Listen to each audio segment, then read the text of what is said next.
Welcome everyone, it's time for the Kentucky Derby, and the drink that is most associated with the Kentucky Derby, a mint julep.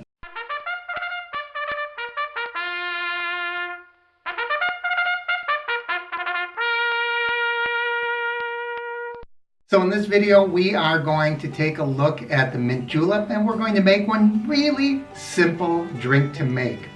In preparing for this video, I did a little research. And it's pretty amazing when you look back and see the history of the mint julep. It goes all the way back to the 1700s. In fact, the first written account is in 1803 when it talks about the mint julep. Now, a julep doesn't have to be Kentucky bourbon. A julep is any spirit that's poured over ice, mixed with sugar, and garnished with a mint. And it really is that simple. Now, I don't have the traditional mint julep cup. The traditional mint julep cup would be the tin cup or the silver cup, but most often today you see it in a tumbler like this one. But this one's kind of special because I got this says Corvette on it, and it came from Bowling Green, Kentucky. You can see that video about a year and a half ago when I went to the Corvette Museum. So that's what we're going to use. We're going to keep this all Kentucky. And the bourbon we're going to use, what else? 4 Roses, in keeping with the Run for the Roses. So let's get started. So the first thing that we're going to do is we are going to start with mint leaves. So most of the recipes that I saw called for 3 to 4 mint sprigs, and you just use the leaves.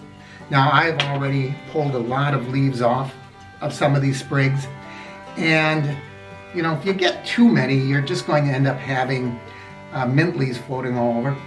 Oh, does that smell good? But what we're going to do is mix that with either 2 sugar cubes. I don't like using sugar cubes, even though for a lot of drinks, sugar cubes are kind of traditional. But I'm going to use simple syrup. I make my own simple syrup. It's simply 1-to-1, 1 part water, 1 part sugar. We're going to put about a half an ounce of simple syrup in this. And some drinks call for a couple of teaspoons of water. That's just so we have something to muddle this with. Okay, and a little bit of that simple syrup came out. Now with the muddling, you don't want to muddle this to death. You just want to allow the essence of that mint to be released. And boy, I wish you could be here with me. That smells just terrific, incredibly good. The next thing that we're going to use is a good Kentucky bourbon. Now, most of the recipes that I saw said you want an 80 proof or better. This is an 80 proof Kentucky bourbon, and I just love when they have corks, don't you? So how much bourbon are we going to put in? Well, the whole drink is really bourbon.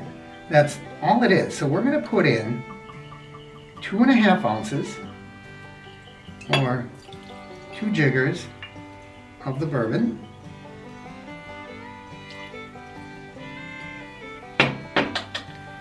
And then we're going to top it off with crushed ice. And you know, it seems like every time, I know this is kind of sloppy. I should really have a proper ice scoop. But hey, you have to save something for Christmas and my birthday, right? Get rid of some of that ice out of there.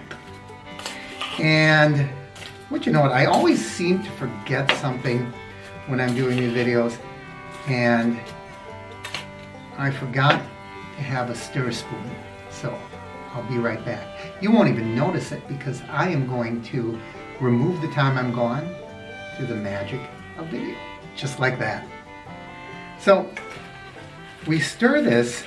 If it's a traditional tin glass, you stir it until the outside of the glass becomes frosty.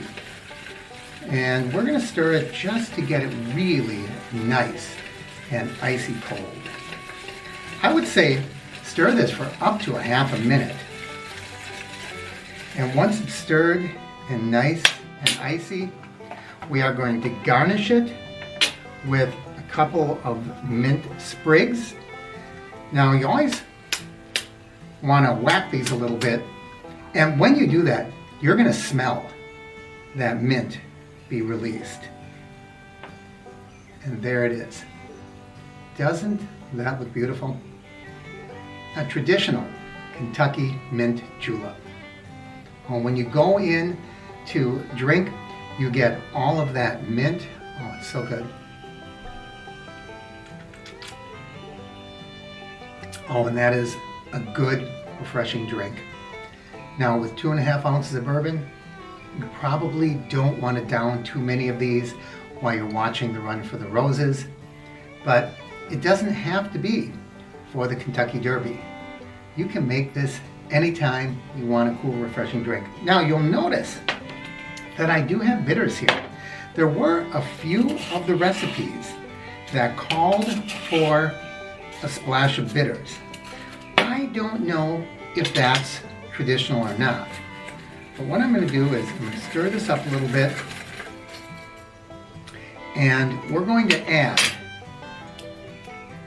just 2 splashes of bitters. It really does add to the appearance. I don't know how well you can see this. I can't really tip it forward without dumping the julep all over the place. But it really does add to the look.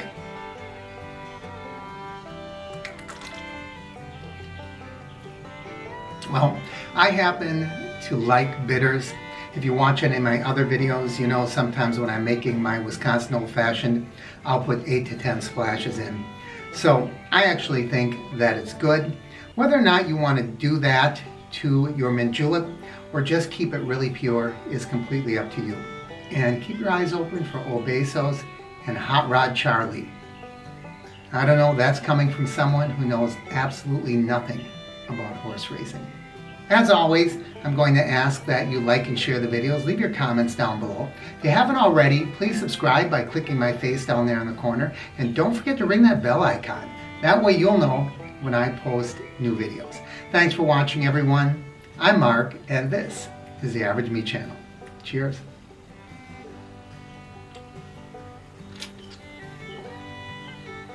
Oh, that is so good.